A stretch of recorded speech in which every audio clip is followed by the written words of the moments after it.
Vamos pues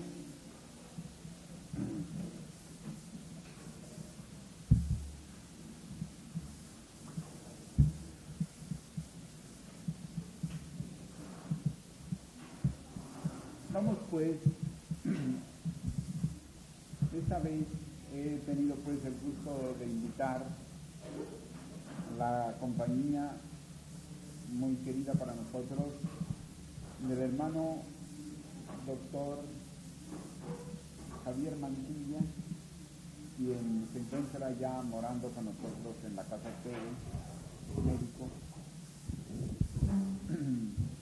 Y vamos pues a abordar un poco del Zen. Vamos a ver que el maestro nos señala un poquito acerca del Zen.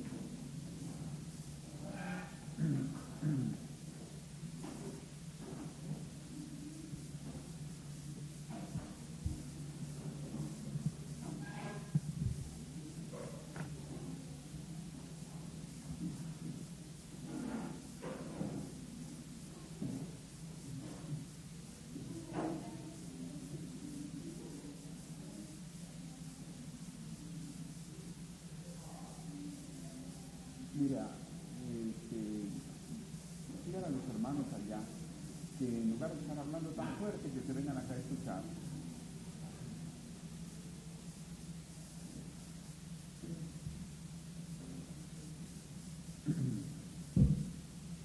Cuando el maestro comienza a abordar la filosofía china en los grandes mensajes, en uno de los capítulos, correspondiente a la página 570, dice así: todo emana del Tai, que según la filosofía china significa el gran uno. Así sucede en el universo eterno, porque detrás de todas las cosas subsiste una gran ley cósmica. Es decir, la relación biocósmica está muy mencionada por el maestro Reynald Laferrière. Y claro, con distintas expresiones. Sankhya, el gran instructor del Zen en el siglo IX, dijo, mire, controle esto, porque hasta en las grabaciones van a salir.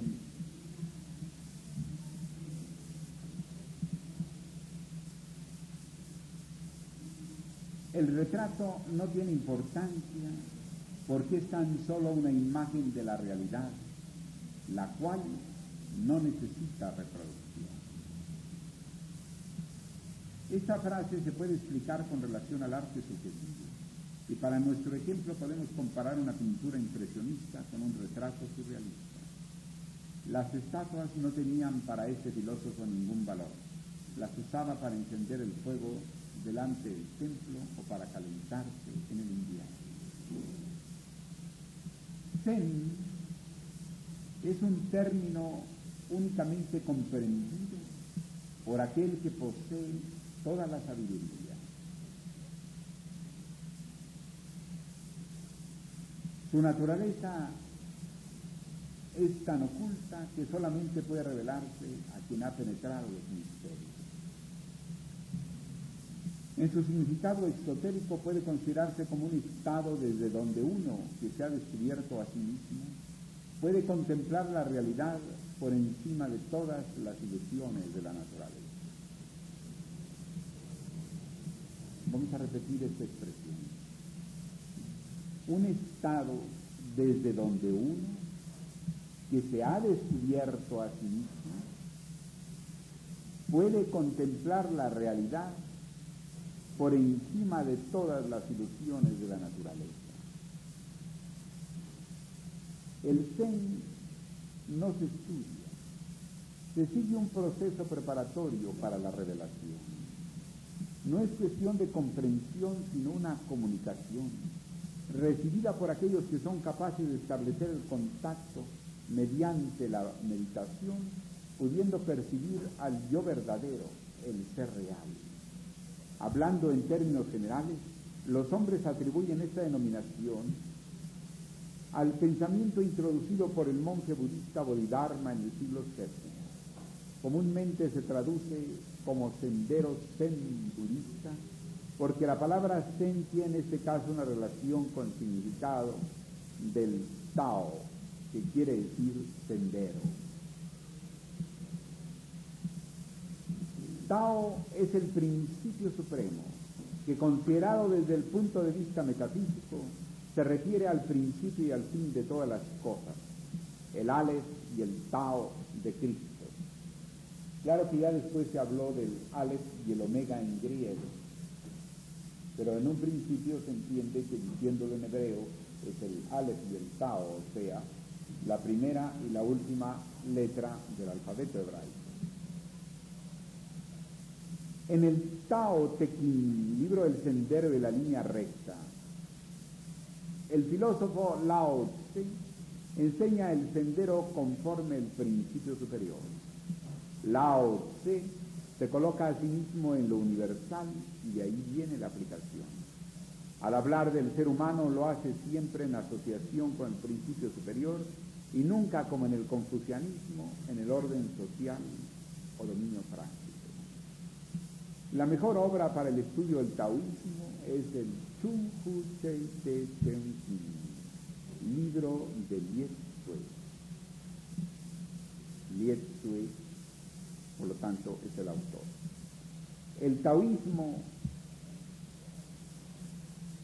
es una forma sumamente esotérica y aunque existen hoy en día muchos taoístas en la China, en Japón, etc., estos no son discípulos, sino simplemente seguidores de Lao Tse. Al igual que muchos cristianos son seguidores, pero no discípulos de Cristo. Esta doctrina es muy secreta y reposa sobre una base completamente metafísica que proporciona respuestas a los privilegiados para hacerles conocer la verdadera luz. No obstante, nosotros preferimos ignorar todas estas cosas que no pertenecen a nuestro pequeño mundo, limitado a nuestro país, nuestra colectividad, nuestra iglesia, nuestra familia y a nosotros mismos.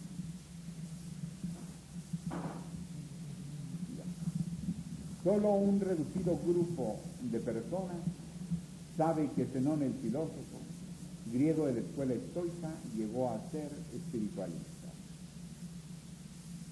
Y Nagarjuna, el San Pablo del Oriente, cuyo nombre se relaciona con el Mahayana, descubrió el Prajnaparamita y fundó un pensamiento basado en la filosofía budista.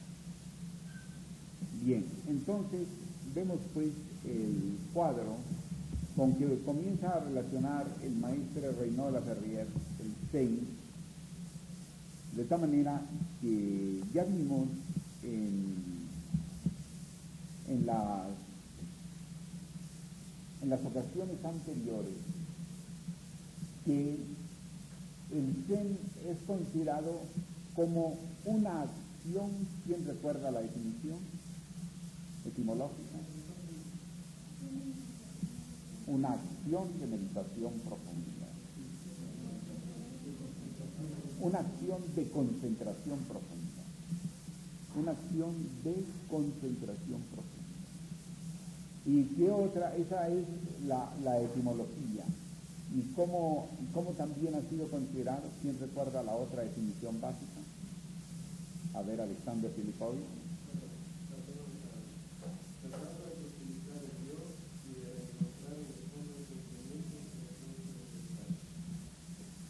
Se trata de profundizar el yo y encontrar en el fondo del pensamiento la esencia universal. Bien. Entonces, con ello hacemos pues un recuento y hemos visto algunas de las observaciones que hace el maestro Reynald Laferrière acerca del Zen.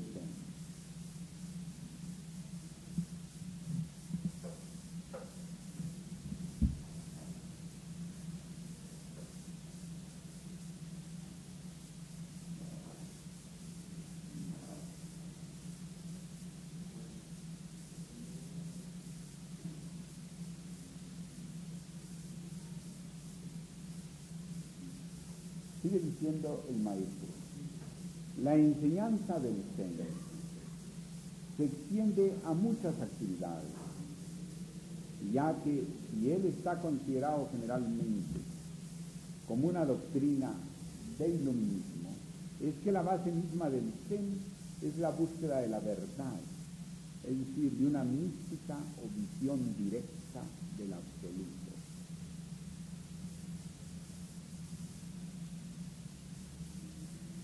Ya lo hemos dicho desde el primer capítulo de estos propuestos psicológicos, el Zen está presente en los pacíficos Saseki, casas de Zen, donde se desarrollan las ceremonias del Sanoye, o sea, la ceremonia del Zen, tanto como en el Bushido, código de caballería de los samuráis. Él describe los rituales y ofrece su enseñanza.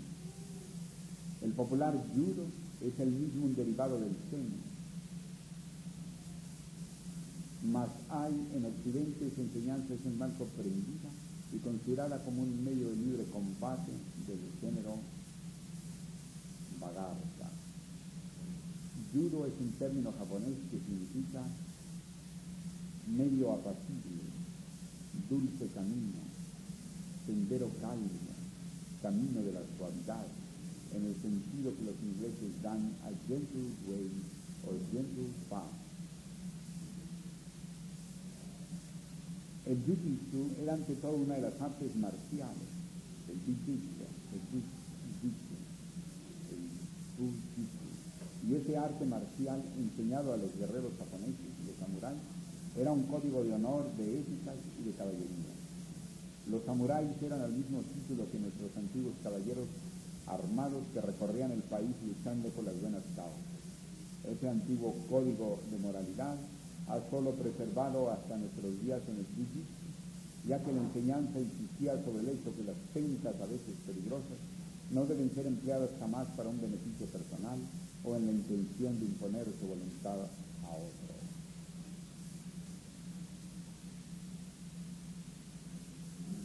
Hacia el final del siglo pasado, un entusiasta médico japonés, el doctor Jigoro Kano, estudió la técnica de los samuráis y aportó algunos cambios en el combate jiu-jitsu con el fin de introducirlo en los métodos espirituales búdicos y los ejercicios del Zen. Ese era en efecto un estimulante para las gentes interesadas en los códigos de éticas y de moralidades en paralelo con el deporte. El fin del Zen es el de realizar la completa verdad y el poder del universo.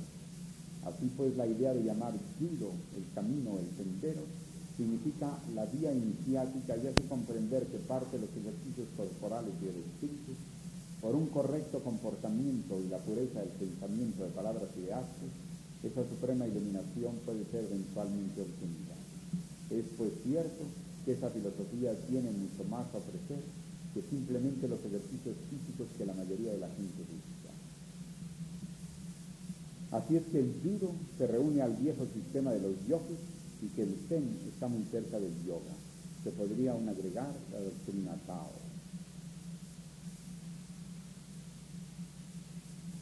En efecto, Tao, Zen y Yoga están en sus principios originales ordenados sobre una misma base, una mística, una vía directa de iluminación, un sendero de iniciación, partiendo del renunciamiento de esos espejismos constantes de la vida material para alcanzar la beatitud espiritual por un estado consciente de transmutación física. No se trata propiamente hablando de un éxtasis. El sistema ofrece diversos métodos con la aceptación de estudios de la existencia como etapas, siempre que el equilibrio sea conservado. Es ese medio que el confucianismo enseñaba, quizás más material, más humano, más social sobre todo, y que el Tao, el Zen y el Yoga preconizaban, pero en un sentido más espiritual, más metafísico sin duda, y en un aspecto ciertamente más esotérico. Bien, entonces aquí están algunos aspectos de lo que corresponde al Zen. Vamos ahora a ver otros aspectos relacionados con el genio.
Hay letras aquí muy chiquitas.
¿Ya sé?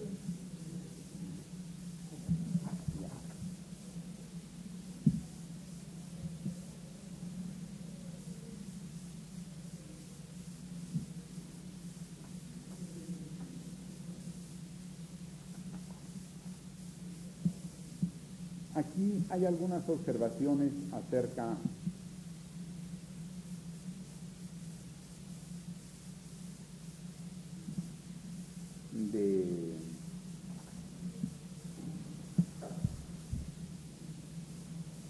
de los antiguos médicos chinos que vamos a mencionar en relación con la invitación que hemos hecho a nuestro hermano médico Javier Mantilla. Y claro, no considerando lo antiguo como necesariamente lo ideal, sino más bien como aquello que ayuda a clarificar la enseñanza de la nueva era, para que en la nueva era aquellos puntos puedan ser analizados, seleccionados, incorporados a lo que pudiéramos llamar a una realidad de la nueva edad, con toda su ciencia, con toda su avance diagnóstico y clínico, de manera de que no pensando como piensan algunas personas que tratan de anteponer lo antiguo a lo actual, sino más bien haciendo una síntesis, pero en base a la realidad actual, no en base a la realidad antigua, que ya es otra realidad. Pero vamos a ver cómo en la antigua China se observaban algunas algunos aspectos.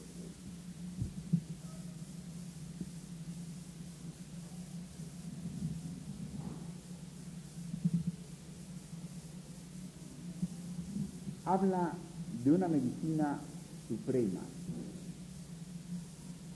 en donde hay técnica educativa, biológica, fisiológica y dialéctica, para que descubra el enfermo la constitución, concepción de la vida y del universo. Una medicina filosófica, medicina del pensamiento intuitivo y del juicio. Medicina social o comunitaria, medicina sociomoral y educativa que establece la salud, la libertad y la justicia en la sociedad. Medicina artística, del arte de la salud mediante la yoga y otras gimnasias orientales. Bien.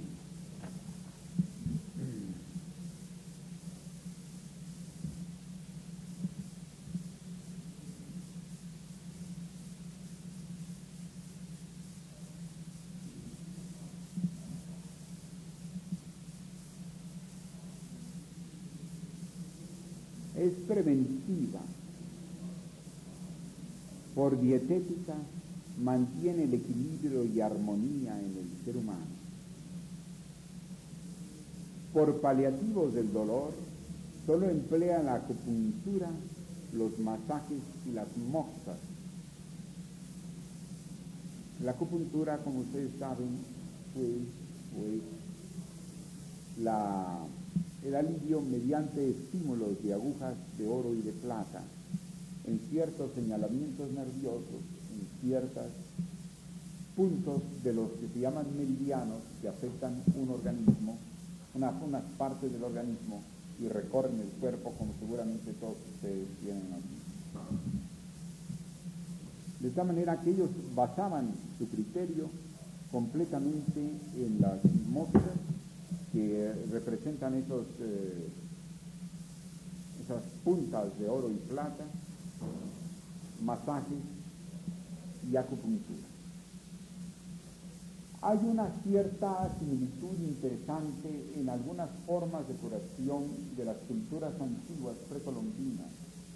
Por ejemplo, en el tzucaque peruano, en que jalan el cabello y en realidad provocan un masaje violento y logran determinadas curaciones, por lo menos dentro, que allí en el ambiente están reconocidas.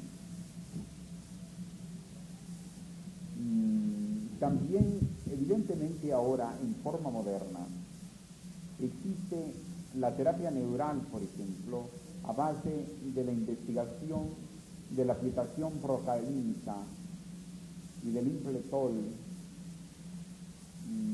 novocaínico en los descubrimientos de los hermanos Kuhneke, del doctor Mies, últimamente el doctor Paul, escrito naturalmente con P chiquita, en Alemania, y que por cierto la tribuna científica en nuestra institución le cabe pues el agrado, la satisfacción de haber presentado por primera vez en Caracas en forma pública la terapia neural, que los propios médicos simpatizantes de ella acá en Caracas no se atrevían. Claro que sobre ello hablaremos en otro momento para quienes no han escuchado al respecto. Pero sin que pueda decirse, claro, Kuhneke la llamaba una acupuntura alemana y se basaba fundamentalmente en la reacción de la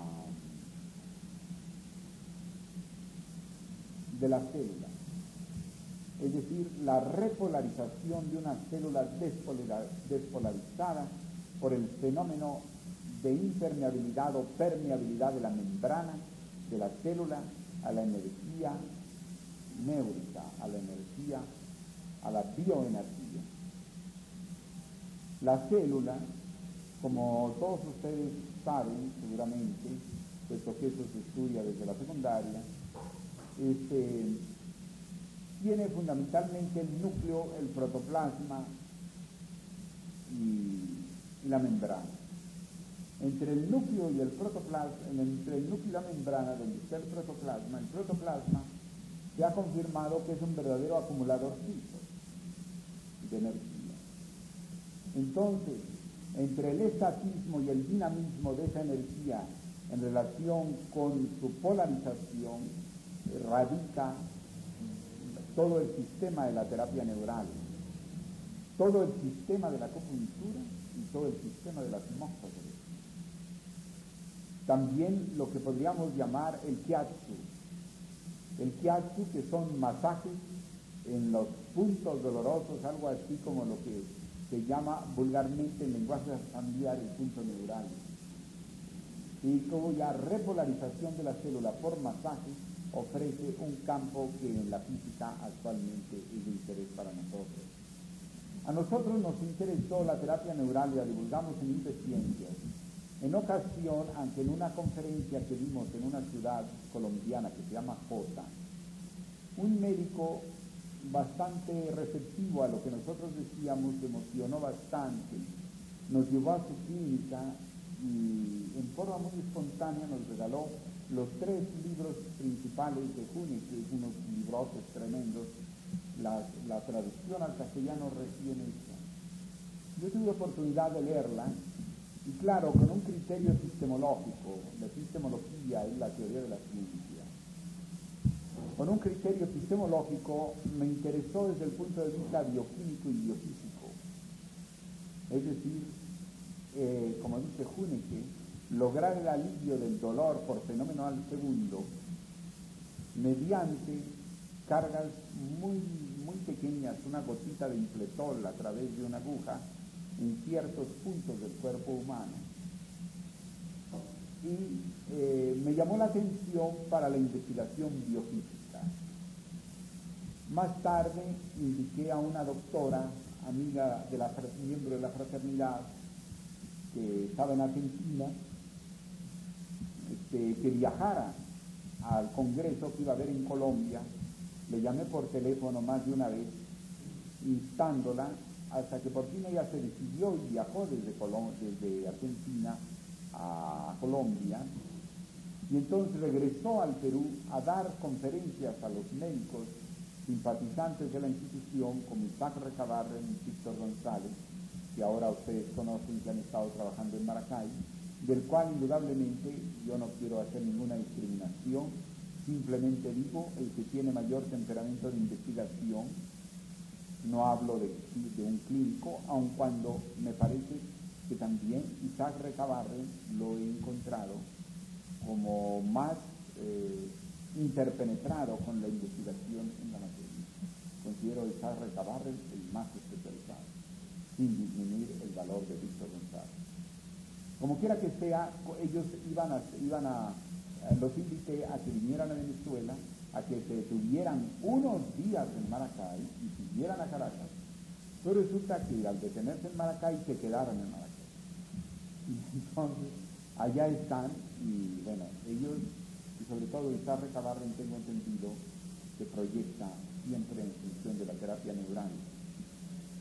Bien, como quiera que sea, les voy a decir un criterio epistemológico al respecto. Me parece que en muchos casos la medicina y la clínica no deberían conformarse con el aspecto sintomático, sino que se debería hacer una investigación a nivel de biología.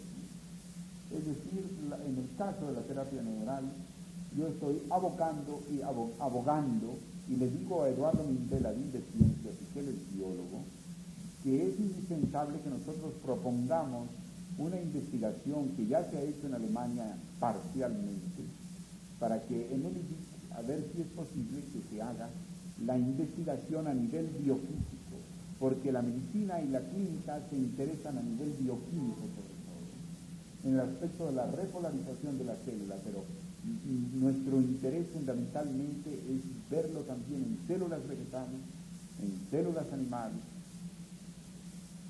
en otros tipos